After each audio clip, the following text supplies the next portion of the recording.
Olá, saudações, salam! Vamos falar de literatura Império Otomano, literatura turca, Orhan Pamuk, Noites de Peste, né? Então vamos voltar aqui ao Império Otomano, 1901. É um romance histórico? Romance histórico. Lembra muito Humberto Eco, que alguém está contando histórias sobre um momento histórico, né? Então vamos voltar aí 100 anos, né? 120 anos, lá para o Império Otomano, que acabou em 1922, né? Que aí agora é uma república secular, né? Não é uma república ateia, é uma secular, ou seja, a ideia é de que as mesquitas estão separadas da política, né? Pelo menos no papel tá assim. Muito bem. Noites de Peste, então vai lembrar um pouco ali a peste do Albert Camus, que é o momento de epidemia numa cidade, num local, uma ilha. A ilha chamada Mingueria, né? Ou Mingueria. Mingueria. É uma ilha fictícia, mas fica ali na região, né? Ali do sul da Turquia, ali quase chegando à Grécia, né? Você lembrar que tudo ali era misturado, né? O Império Otomano que ia até onde é o Iraque e até onde é o Egito e o norte da África, né? E aí foi sendo, né, picotado ao longo do século XIX e XX. E lembrar que os otomanos perderam a guerra contra os britânicos e os árabes, e os britânicos e os franceses ficaram com a região ali da Síria e Palestina, né? E aí os ingleses com o Egito. A gente já viu isso aí. O Orhan Pamuk, ele fala muito do Império Otomano, né? Dessa época do século XIX, e também com o início, né, do Império Otomano, o auge do poder lá na época do Constantinopla, o século XV e XVI. Né? Então ele fala muito dessa época. Tem lá Meu Nome é Vermelho, né, que tinha que ser o primeiro livro a ler, né, e não fui. Eu li o Neve, né, o Neve, Museu da Inocência, mas são mais atuais, né. Mas é um romance histórico e é um romance de epopeia também, né? Lembra um pouco Tolstói, assim, que é grandes painéis, né, grandes panoramas, né? Então ele vai discutir, inclusive, a geopolítica otomana e a questão islâmica, né? As revoltas islâmicas, em que modo que interessavam essas revoltas islâmicas ao sultão, né? Ao chefe do Império Otomano, que era islâmico, né? A tradição islâmica, mas ele poderia se mostrar favorável a essas revoltas islâmicas, né? Ele estaria ajudando movimentos nacionalistas que acabariam por desintegrar o império, né? Aí separar o Egito para um lado, a Síria para o outro, na Palestina para outro, a Jordânia, né? Que aconteceu. Então, uma das grandes calamidades no Oriente Médio foi ter acabado o Império Otomano, né? Porque aí cada um separou um país, né? E aí começou a brigar, né? E tem a Jordânia, tem a Síria, não tem a Kurdistão até hoje, né? O único povo ali que ficou sem nada é os curdos, que estão ali entre Irã, Iraque, Síria, Turquia, né? Então, o povo, os curdos, que recebem total apoio do Pamuk, né? Lá em Neve aparece, né? Os curdos e tal. Né? Então, ele debate isso. Então, na verdade, nós temos uma voz narrativa que está reunindo os relatos, né? As cartas da princesa. A princesa chama Paquiz, né? Ela, a partir de cartas que ela escreveu de 1901 a 1913, ela vai reunindo narrativas, né? E desse local fictício. É fictício, tanto que parece aqui. Bota um mapinha, tipo aqueles do Senhor dos Anéis, né? Tipo que tem lá no Game of Thrones, que é pra você se situar, porque não existe essa ilha, né? Ele criou da cabeça dele, obviamente com todas as características de ilhas ali, né? Do Mediterrâneo, ali na costa da Turquia. E aí tem as comunidades gregas, né, ortodoxas, e as comunidades islâmicas turcas, né? Então é aquela rixa que é as tretas entre grego, né, e turco, que sempre teve questão ali, né? É igual a Argentina e Uruguai, Brasil e Argentina, né? Estados Unidos e mexicano, né? Estadunidense e mexicano, é o povo de fronteira, sempre tem treta. Então aqui é a treta entre os gregos e os turcos, assim como tem treta entre francês e alemão, né? Sempre tem pessoal que vive em fronteira, sabe como é que é, né? Então essas tretas aqui. E aí ele vai criar, então, eles vão chamar um especialista, um químico, chamar Stanislav Bonkowski, né? Nome polonês, sim, porque os ancestrais desse químico é Polônia, né? Então, Stanislav Bonkowski é um químico, farmacêutico, um cara que vai botar ordem na casa, vai chegar lá falar da quarentena, né? Lembrar que esse livro foi escrito durante a pandemia de Covid-19, e o nome quarentena botava um monte de político de cabelo em pé, né? Então aqui vai acontecer a mesma coisa. Tem gente que não vai querer quarentena nenhuma, não. Quer o comércio aberto, quer todo mundo na rua, não é isso? Imunidade de rebanho, né? Vai ter que ter imunidade de rebanho. Então é a mesma crítica que vai fazer aqui a questão da pandemia. Vai chamar um cara para resolver os problemas, que é esse Stanislav Bonkowski, e ele vai morrer na página 74. É isso aí. Ele morreu na paz em 74. Você começou a história, você começou a empolgar com o personagem, ele morre. Seria assassinado, né? Obviamente que tem espiões atrás dele. Pessoal que não quer que tenha, né? Igual aquele lembra do médico lá, o Inimigo do Povo, né? O Inimigo do Povo é uma peça do Ibsen, né? Henrik Ibsen, né? O norueguês. Que é isso, é um médico lá que vai falar, gente, olha, tem um problema nessa água aí, no balneário, né? Água térmica, ela tá contaminada, e ninguém leva ela a sério porque vai perder o quê? Turista, vai perder renda, vai perder comércio. E aí chamam que ele é o inimigo do povo, né? Então chama o médico, você é o inimigo do povo, você está atrapalhando nossos negócios. É a mesma coisa. Então aqui o médico, né, o químico, o farmacêutico aqui. Aliás, tem um outro farmacêutico na história, que é um grego, né? Ele é o Nikiforos, né? Não sei me pronunciar o nome em grego. É Nikiforos. Será que é Nikiforos, né? Pode ser Nikiforos ou Nikiforos, não sei. Esse é um farmacêutico que vai aparecer na história para conversar na posição de grego ortodoxo com o islâmico, né? De ancestral polonês. Polonês é católico. Olha você que coisa, né? Então ele faz de propósito, né? Ele faz de propósito essas amarras de personagem para colocar, igual o Dostoiévski faz, vários pontos de vista, né? Então você tem um cara que é islâmico, químico, descendente de católico, e você tem conversando com um cara que é farmacêutico, grego ortodoxo, né? Naquele ambiente ali, bem plural, né? Porque você tem mesquita e tem igreja, né? Mesquita e tem igreja. E aí, enquanto ele está contando essa história, ou seja, a história de uma pandemia, de uma epidemia, numa ilha, né? Ele está contando a história geopolítica do Império Otomano, né? Por exemplo, essas revoltas que tinham lá islâmicas, né? Até na China tinha revoltas islâmicas. E aí, o pessoal da França, da Inglaterra, da Alemanha queria conter esse pessoal. Só que o sultão pensa assim, olha, eu tenho que manter uma geopolítica aqui, né? Um jogo diplomático com essas nações europeias. A Turquia quer ser europeia, né? Hoje conseguiu. Então essa ideia até da Turquia ter mudado a escrita, né? Usam o alfabeto latino, escrevem turco o alfabeto latino, não usam o alfabeto árabe, né?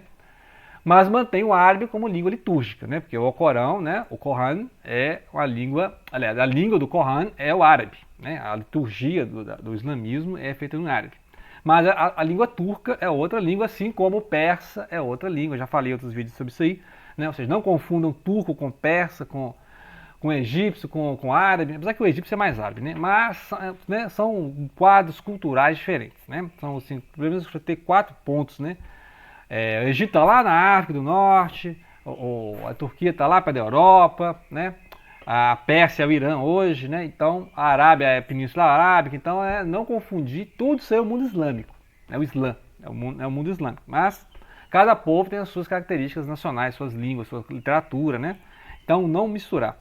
E aí o que ele faz é justamente não misturar, ele mostra justamente personagens de vários tipos, né? Ele sempre tem jovens, idosos, né? Religiosos e não religiosos, ele faz esse painel que é uma coisa que o Dostoiévski faz, né? Quando ele vai contar a história, não é o primeiro livro dele que eu leio, ele vai fazendo isso, ele coloca lá um cara que é muito religioso, para discutir com um cara que não é muito religioso, um cara que é secular, e aí aí uma mulher que é mais religiosa, coloca um grego conversando com um turco, coloca um católico conversando com um ortodoxo, é isso, ele coloca várias conversas ali, personagens diferentes, que é a mesma técnica do Dostoiévski. E abre um grande panorama, igual lá no Meu Nome é Vermelho, né? Uma época histórica e tal, que é uma coisa que o Tolstói, né? Lev Tolstói faz, tipo assim, Guerra e Paz, né? Guerra e Paz, literatura russa, século XIX, ele faz a mesma coisa, um grande panorama e vai inserindo os personagens, né? Então você tem lá os russos, os franceses, tal, os aliados e tal, né? Essa confusão toda.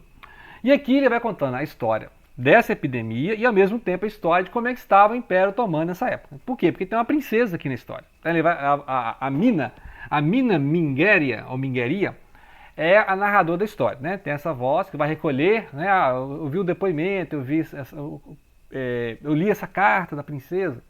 A princesa viveu lá em 1901, né? Até 1913. Ela foi escrevendo essas cartas. Então vai falar muito da política. Então vai falar muito da política do Império Otomano, que é que nos interessa também, né? E aí vai outros relatos que acontecem na história. Relatos, por exemplo, do Bayram Efendi. O Bayram Efendi também é um título tipo senhor, né? Senhor Efendi. Assim como o Pachá, né? A gente viu que o Pachá, que é o título que o Bolkonsky recebe, Pachá é um título honorífico, tipo um Sir, né? Sir Isaac Newton, né? Tipo assim, é um título, né? Sir Conan Doyle, né? É um título de nobreza que a pessoa recebe, né? E esse Efendi é um título, sim, de senhor, né? O senhor Bayram, que ele é o guarda da prisão, né? Então ele é o guarda das prisões do Castelo Arcaz. Arcaz é a capital aqui, né? O castelo tem que tocar o celular, né? É o castelo lá da cidade, tipo a capital dessa ilha, né? Arcaz, né? E daí ele é uma das primeiras vítimas. Então começa a mostrar, né, que ele começou a sentir dor, febre, né? Sempre assim, começa com alguém morrendo, né? Então ele vai passar dias com febre, vai começar a surgir bubões, né? Sabe que é uma peste bubônica? É aquelas ínguas que dão, né? A íngua que aparece na virilha e tal.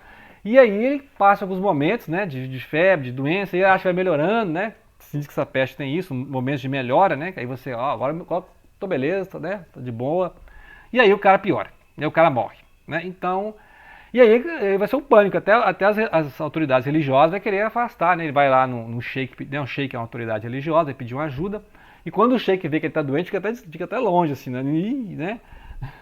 Então, até o poder religioso fica com medo, né? Dessas pessoas transmitirem a doença, e aí por isso que vai chegar lá o Bonkovsky, que é esse químico, para poder fazer. Então ele vai ficar durante um mês trabalhando lá, fazendo a quarentena, isolando as pessoas, comprando medicamentos, ele vai tentar controlar essa epidemia contra interesses, que aí você tem que ler o livro, né? Tem interesse aqui de gente que não quer, obviamente, que tenha interdição do comércio, né? Limitação do comércio, quarentena, fechamento, né?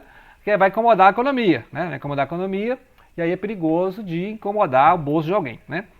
E aí a geopolítica do Império Otomano é essa parte em que ele vai descrever, por exemplo, esses conflitos na China, né? Esses conflitos no Oriente Médio, em que o sultão ele vai ficar assim, eu apoio ou não apoio essas revoltas islâmicas?